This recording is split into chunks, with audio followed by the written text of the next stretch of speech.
Dando seguimento ao nosso culto, meus irmãos, eu quero, neste momento, convidar os irmãos a nós entrarmos profundamente na palavra de Deus e principalmente no acontecimento que foi a morte de Jesus na cruz por nós. Nós estamos, nesses últimos domingos, falando sobre o caminho que Jesus fez do deserto, aonde ele foi tentado, até a cruz. Nós passamos por inúmeros momentos, nós tivemos ali a tentação de Jesus, nós tivemos alguns dos dizeres de Jesus ao povo judeu, nós tivemos também conversas de Jesus com os fariseus, nós tivemos a entrada de Jesus em Jerusalém, e hoje nós vamos encerrar esta série olhando para Jesus novamente e vendo este caminho glorioso que ele percorreu durante os 40 dias, durante a Páscoa. E eu quero convidar você a abrir a palavra de Deus em Isaías 53, do verso 2 ao 12. Isaías 53, do verso 2 ao 12.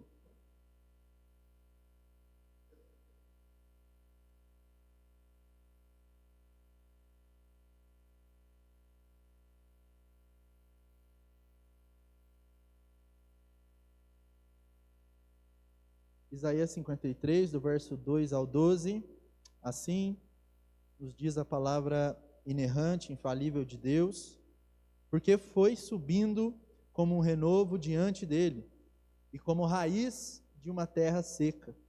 Não tinha boa aparência, nem formosura. Olhamos para ele, mas não havia nenhuma beleza que nos agradasse. Era desprezado e o mais rejeitado entre os homens, homem de dores, e que sabe o que é padecer. E como um de quem os homens escondem o rosto, era desprezado, e dele não fizemos caso. Certamente, ele tomou sobre si as nossas enfermidades, e as nossas dores levou sobre si. E nós o considerávamos como aflito, ferido de Deus e oprimido.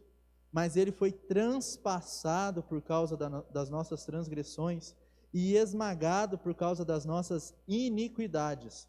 O castigo que nos traz a paz estava sobre ele, e pelas suas feridas nós fomos sarados.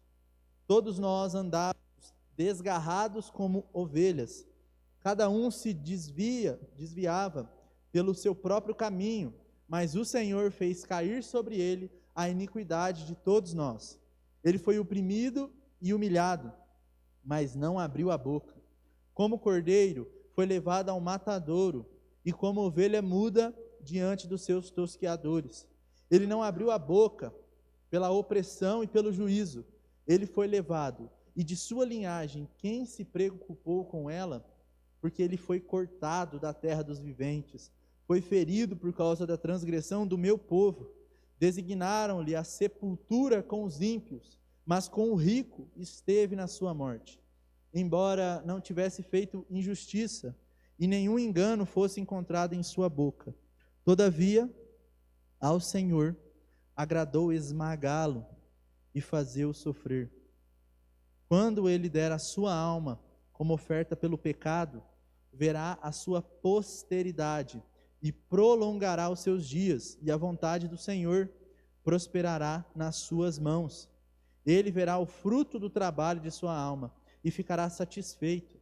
O meu servo, o justo, com o seu conhecimento justificará a muitos, porque as iniquidades deles levará sobre si. Por isso, eu lhe darei a sua parte com os grandes e com os poderosos. Ele repartirá o despojo, pois derramou a sua alma na morte e foi contado com os transgressores. Contudo, levou sobre si o pecado de muitos e pelos transgressores intercedeu. Até aqui. Vamos orar?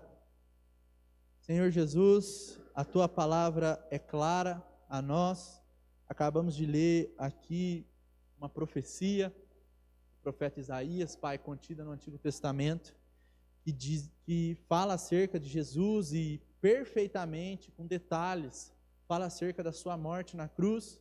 E nós queremos aqui termos esse momento de reflexão na palavra de Deus, termos esse momento de refletir e que o Senhor possa falar conosco de forma clara, Pai, de forma objetiva, Senhor, por meio dessa pregação, Pai, no nome de Jesus, que nós possamos olhar para a sua majestade, para a sua presença santa, e a gente possa contemplar o Senhor por meio da tua palavra, no nome de Jesus.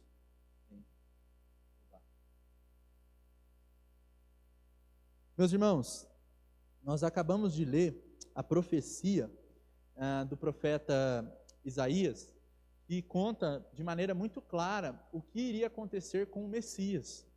E quando nós vamos pensar nessa passagem, é algo muito profundo. E Isaías cita coisas muito específicas. Ele conta acerca dele ser contido, dele ser contado com os transgressores. A gente sabe que Jesus foi crucificado ao lado de 2 ladrões. Ele também diz a nós acerca de que um rico estaria com ele na morte. E a gente sabe, que José de Arimateia, ele compra o corpo de Jesus e dá um sepulcro para Jesus. E quando nós vamos olhar para essas coisas, a gente percebe o tanto que o Messias, que Jesus, ele era prometido a nós há muito tempo. O povo judeu, eles esperavam um Messias, e esse Messias veio e cumpriu-se em Jesus. Nós temos inúmeras profecias no Antigo Testamento que vão apontar para esse Jesus. Semana passada, nós vimos a de Zacarias 9, que diz que Jesus, que o Messias, entraria em Jerusalém montado num jumento, num jumentinho. Uma coisa muito específica e que revela para nós como o nosso Senhor Jesus e como a história da crucificação, a história da redenção, ela é perfeita. Ela é um arco perfeito. E quando nós vamos pensar no primeiro jardim, no jardim do Éden, quando o homem pecou contra Deus, foi separado de Deus e não conseguia mais ser religado a Deus, a gente pensa, acabou para o homem. E agora? E aí então, Deus já havia preparado, antes mesmo do pecado de Adão, que o filho morreria, que o próprio Deus morreria em favor dos pecadores. E esta realidade, essa verdade que nós temos que crer no nosso coração, ela revela para nós que o dia de hoje, o que nós estamos celebrando aqui não é só uma data, meus irmãos. Não tem nada a ver com o coelhinho da Páscoa, Nós estamos celebrando algo mais profundo.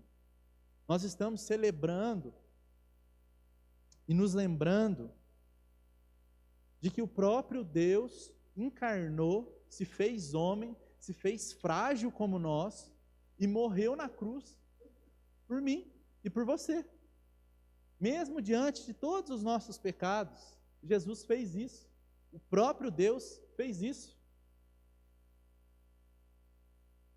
E antes de nós irmos para o texto, eu gostaria de convidar os irmãos a olharmos para a Páscoa cristã, na verdade para a Páscoa judaica, Nós temos registrado em Êxodo, capítulo 12, verso 21, um momento onde Moisés chama todos os anciões de Israel e lhes diz: escolham e peguem cordeiros para as famílias de vocês e matem esses animais para celebrar a Páscoa. Então aqui nós temos a instituição da Páscoa no Antigo Testamento. E o que é essa celebração da Páscoa judaica? Eles estavam celebrando a liberdade, quando eles foram libertos do Egito. E no sentido, Páscoa, no sentido do hebraico da época, significa passar por cima. Então eles passaram por cima do Egito, passaram por cima daquela situação triste, ruim, e então começaram a celebrar a liberdade que Deus lhes deu. E é legal nós olharmos para esses parâmetros, meus irmãos, e ver a quantidade de referências que o próprio Deus coloca na história, no Antigo Testamento, que se cumpre em Jesus, de forma perfeita. Assim como o cordeiro da Páscoa judaica, era separado por 4 dias, assim Jesus também foi separado por 4 anos. 4 anos depois de deixar a casa de seu pai, em que ele foi para o deserto, em que ele foi tentado pelo diabo, 4 anos depois do seu batismo, e depois que ele foi crucificado, sacrificado por nós. E nós temos uma outra referência ainda melhor. Fala que há cerca de 4 dias antes de sua crucificação, ele fez inúmeras coisas. Nós temos ele entrando em Jerusalém, montado num jumento. Nós temos ele discutindo com os fariseus durante esses 4 dias, durante essa semana que nós passamos aqui.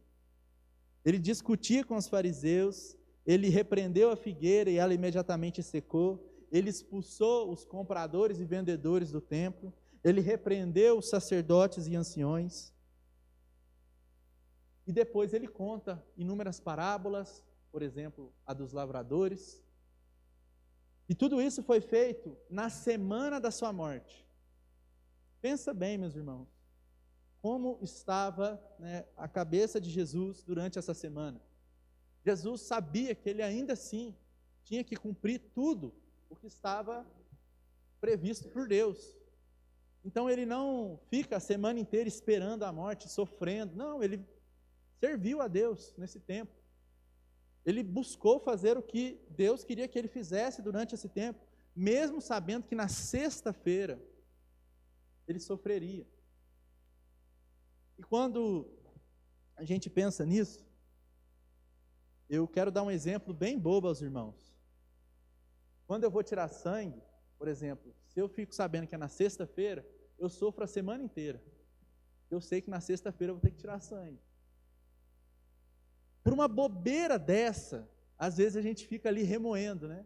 Agora, imagina Jesus sabendo que na sexta-feira ele padeceria diante dos judeus. Ele seria crucificado. Isso é uma dor física, mas principalmente, pense ele pensando que ele seria separado do Pai e toda a ira do pecado seria depositada nele, na cruz do Calvário.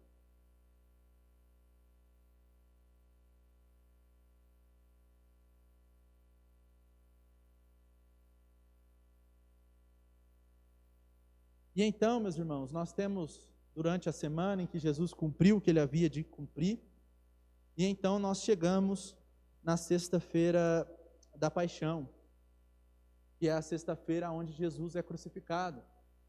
E algo para nós nos lembrarmos dessa sexta-feira é que o caminho até a cruz também passa por um jardim. A gente sabe que o homem pecou contra Deus, foi separado de Deus num jardim, lá no Éden. Mas no momento em que Jesus aceita o sacrifício, que ele recebe o sacrifício, que ele diz está consumado, também é num jardim, no Getsêmani, aonde ele vira a Deus e ele, se for possível, afasta de mim esse cálice, mas seja como o Senhor quer. E então ele bebe desse cálice e ele aceita o sacrifício que estava proposto para ele realizar naquela sexta-feira. Então, meus irmãos, se num jardim a humanidade caiu com o primeiro Adão, em outro jardim Cristo se entrega em obediência como o verdadeiro e melhor Adão. É o segundo Adão, aquele que fez perfeitamente. Aquele que não só pecou contra Deus, mas tirou todos os pecados da humanidade. Isso vai além, Jesus foi além.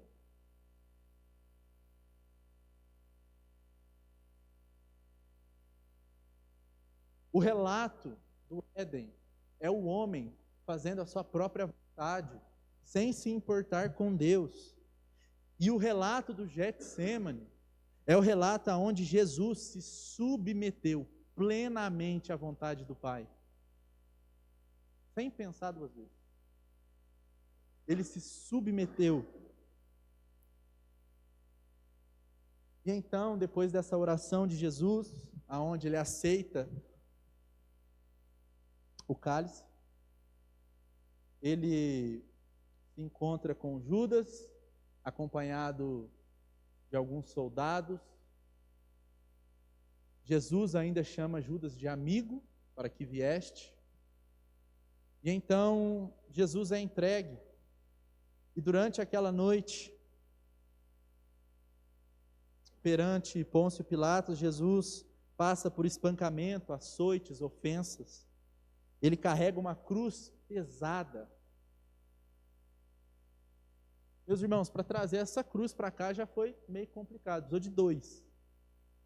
Agora imagina a cruz de Cristo, em que ele carregou pela cidade, sendo zombado.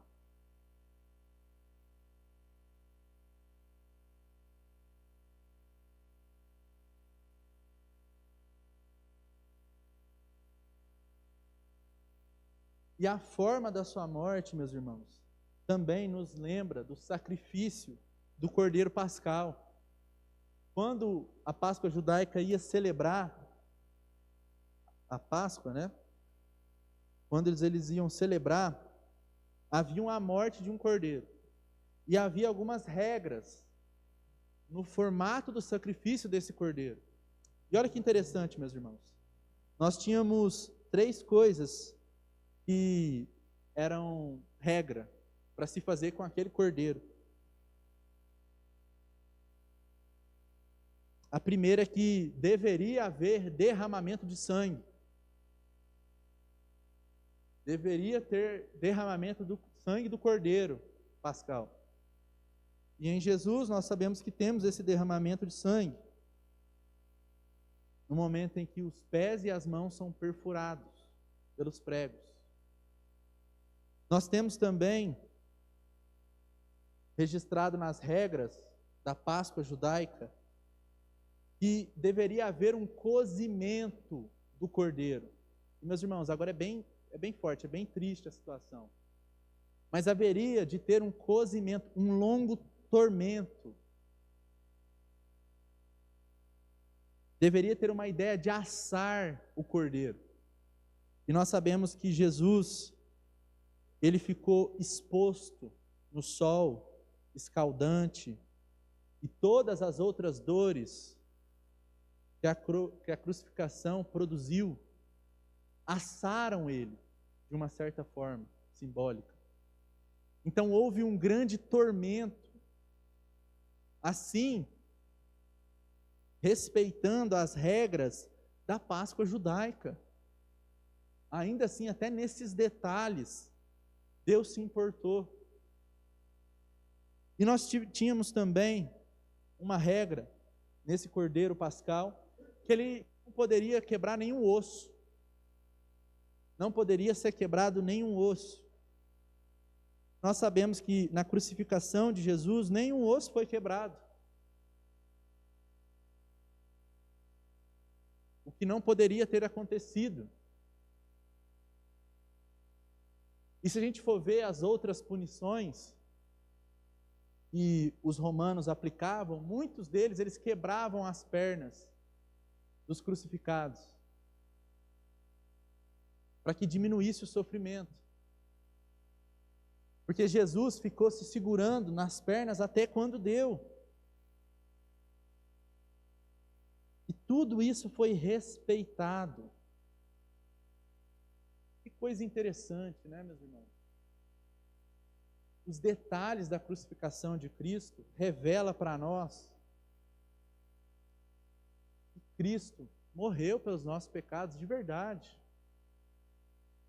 Nós temos aí registrado na história documentos arqueológicos que comprovam a existência de Jesus, que comprovam muito das coisas. Isso que na época não tinha Instagram, não tinha celular, E mesmo assim nós temos registrado. É simplesmente a figura humana com a maior quantidade de escritos. Nós temos inúmeros filósofos aí da antiguidade, Platão, Sócrates, todos eles têm poucos escritos. Jesus tem 20 vezes mais, atestando a sua existência, atestando o que aconteceu de fato. Mas quando Jesus foi crucificado, meus irmãos, a sua dor foi além da dor física e emocional. Foi uma dor espiritual, e talvez essa seja a maior dor que Jesus passou. Porque ele foi separado do Pai durante a crucificação. Tanto que, no momento em que ele está entregando o seu corpo, ele faz aquela oração contida no Salmo, que vai nos dizer em Marcos 15, 33 e 34, que nos diz assim: chegado o meio-dia, houve trevas sobre toda a terra, até as 3 horas da tarde. E às 3 horas, Jesus clamou em alta voz: Eloi, Eloi, lema sabachthani. Deus meu, por que me desamparaste? Ou seja, nesse momento Jesus percebe a separação com o Pai, aonde Deus o entrega à ira do pecado. E por isso nós lemos em Isaías 53, que foi a passagem inicial da profecia, que agradou a Deus esmagá-lo, porque ele sabia que aquele sacrifício era o sacrifício perfeito e suficiente pelos pecados, pelos nossos pecados, pelos meus pecados, pelos seus pecados. E esta é a história de redenção de Cristo. Quando ele diz: Deus meu, por que me desamparaste? Ali todo o pecado da humanidade, de todos aqueles que serão salvos, estava sendo derramado em Jesus na cruz.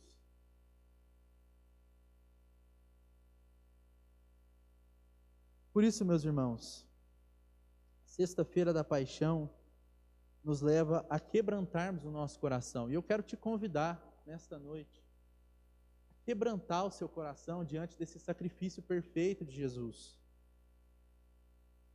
Hoje, meus irmãos, é dia de alegria, porque o nosso Senhor ressuscitou. Mas nunca é tarde, apesar de nós estarmos no domingo, nunca é tarde de nós lembrarmos da sexta-feira, de nós lembrarmos o que Jesus fez por nós, de reconhecermos que nós somos pecadores, que nós não merecíamos. Esse sacrifício de Deus por nós. Então nós chegamos no sábado. Às 3 horas da tarde, Jesus entregou o seu corpo. E o sábado é conhecido como o sábado do silêncio. E por que nós dizemos sábado do silêncio? Porque o mestre havia morrido na cruz. E no sábado não aconteceu nada. Nada, meus irmãos, nada.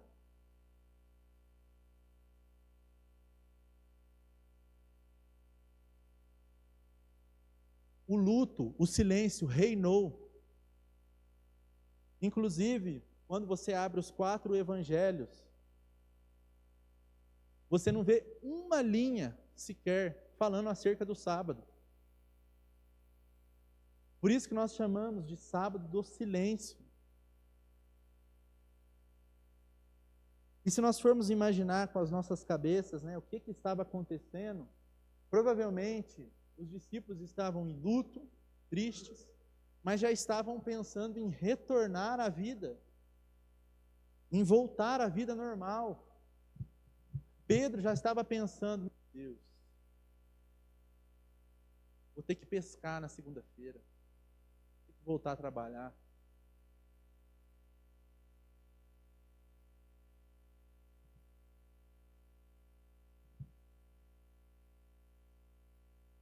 Porque nós sabemos que os discípulos, eles não guardavam as coisas que Jesus dizia, né? Inúmeras vezes Jesus falou acerca do seu sacrifício, e eles, ainda assim, não se lembravam. E isso nos leva a duas reflexões, meus irmãos, que eu gostaria de fazer com os irmãos acerca do sábado do silêncio. Às vezes, meus irmãos, as nossas aflições, elas são passageiras.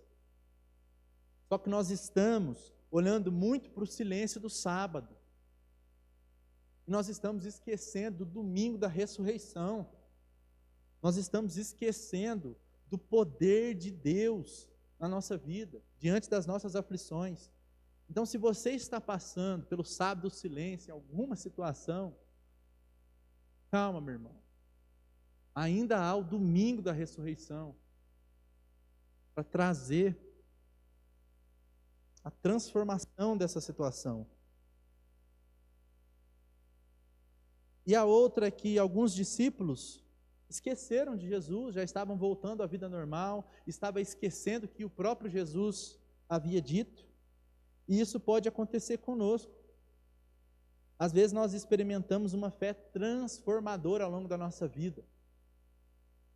Às vezes, quando você era jovem, foi num culto de jovens, foi num culto bênção, aceitou a Jesus, viveu tempos de ouro diante da presença de Deus, se converteu, batizou na igreja, às vezes até serviu em algum ministério, às vezes até cantou na igreja. E aí, depois de um tempo, foi se perdendo, foi esfriando, foi abandonando a fé, foi voltando à vida normal, como tinha antigamente, antes de converter, foi deixando de orar, deixando de buscar a Deus, deixando de vir à igreja e retornando à vida medíocre de antigamente. Isso pode ser uma realidade também. Nós precisamos tomar cuidado. Por isso, o sacrifício de Jesus é importante nos dias de hoje, para a gente nos lembrar do que Jesus fez por nós e manter a nossa fé viva, para vivermos segundo a nossa fé. E eu gostaria de encaminhar, meus irmãos, para o encerramento desta mensagem, te convidando a olhar para o domingo da ressurreição. Por meio do domingo da ressurreição, nós fomos salvos.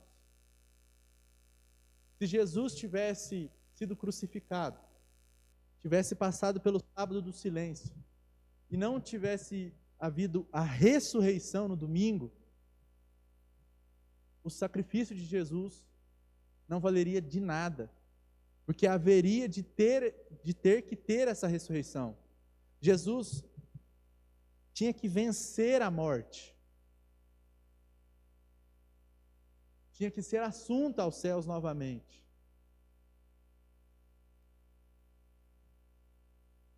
Porque senão a promessa de, ó morte, onde está a sua vitória, a gente não poderia falar, né? Porque Jesus não ressuscitou. Mas a verdade é que Jesus, ao domingo, mostrou o poder de Deus pela ressurreição.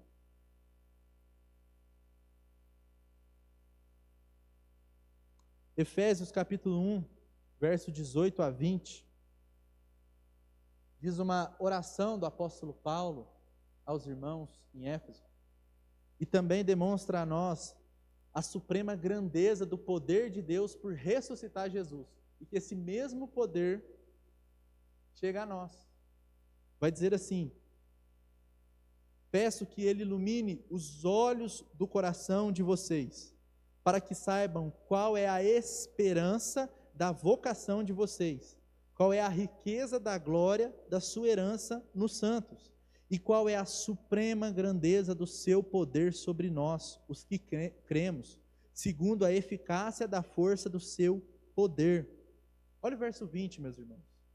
Ele exerceu esse poder, o poder que nos salva, Ele exerceu esse poder em Cristo, ressuscitando dentre os mortos e fazendo sentar à sua direita nas regiões celestiais. E aqui a gente junta as coisas, né? O apóstolo Paulo está nos dizendo. Ele diz que nós estamos mortos nos nossos delitos e pecados. E aqui ele diz que o mesmo poder que ressuscitou Cristo dos mortos, também nos ressuscitou espiritualmente. Então você se converteu pelo mesmo poder que ressuscitou Cristo. Esse poder te ressuscitou da morte, do pecado.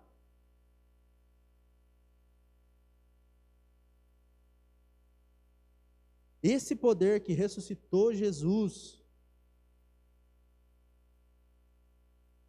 achegou a nós e nos deu vida, vida em abundância.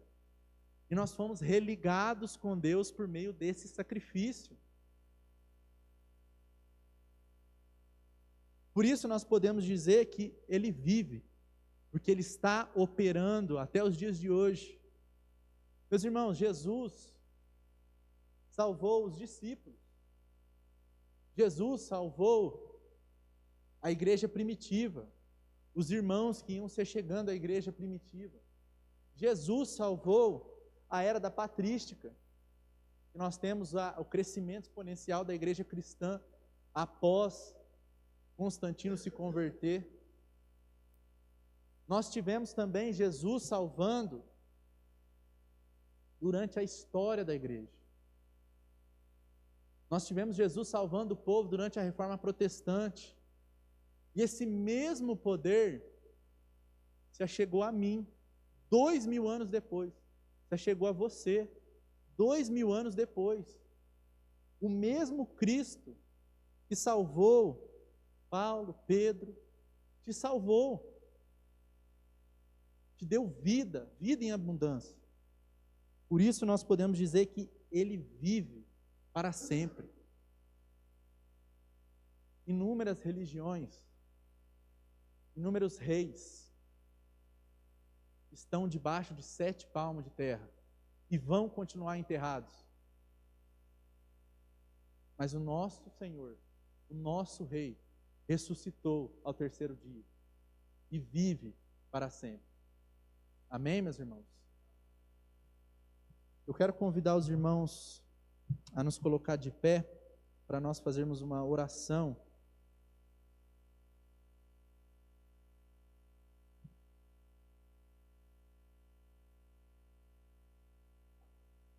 Colocando a nossa vida diante de Deus, rendendo graças a Deus.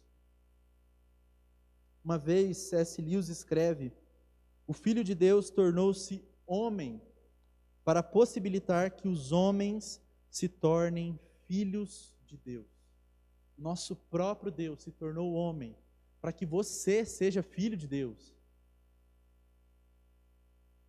Vamos orar? Senhor Jesus, nós acabamos de ler na Tua palavra que o Senhor nos salvou, nos trouxe a redenção, que o Senhor nos buscou no nosso pecado, diante dos nossos delitos contra Ti. E nós lemos também na Sua palavra que o Senhor foi contado com os transgressores, que o Senhor foi esmagado pela ira de Deus. E nós queremos, Deus, que o Senhor possa quebrantar o nosso coração e a gente possa ir de encontro com a Tua palavra, que a gente possa ir de encontro com a morte de Jesus, mas com o Cristo ressurreto, que está vivo, vive para sempre.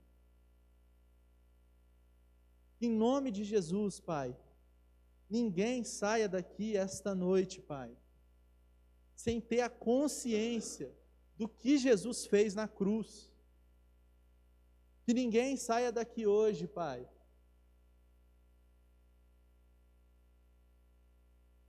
sem ter a experiência de conhecer profundamente o Senhor, de crer na morte de Jesus, de crer no sacrifício perfeito de Jesus. Obrigado, Senhor, porque o Senhor nos salvou. Obrigado, Senhor, porque o Senhor se encarnou, estando assentado num alto e sublime trono. O Senhor desceu desse trono para ceiar conosco, para participar da ceia, para compartilhar o pão e o vinho, que é o teu corpo.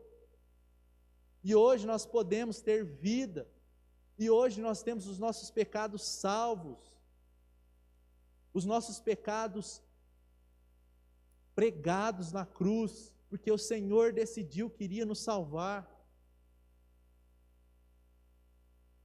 Em nome de Jesus, Pai, que o Senhor nos abençoe, e que o Senhor possa gerar em nós um desejo de pregar esse Cristo crucificado para as outras pessoas, de levar esse Evangelho à frente, e essa mensagem de boas novas, para a Tua glória e para a Tua honra, no nome de Jesus. Amém. Amém. Deus abençoe meus irmãos, que os irmãos tenham uma boa semana, que Jesus possa abençoar a semana de vocês.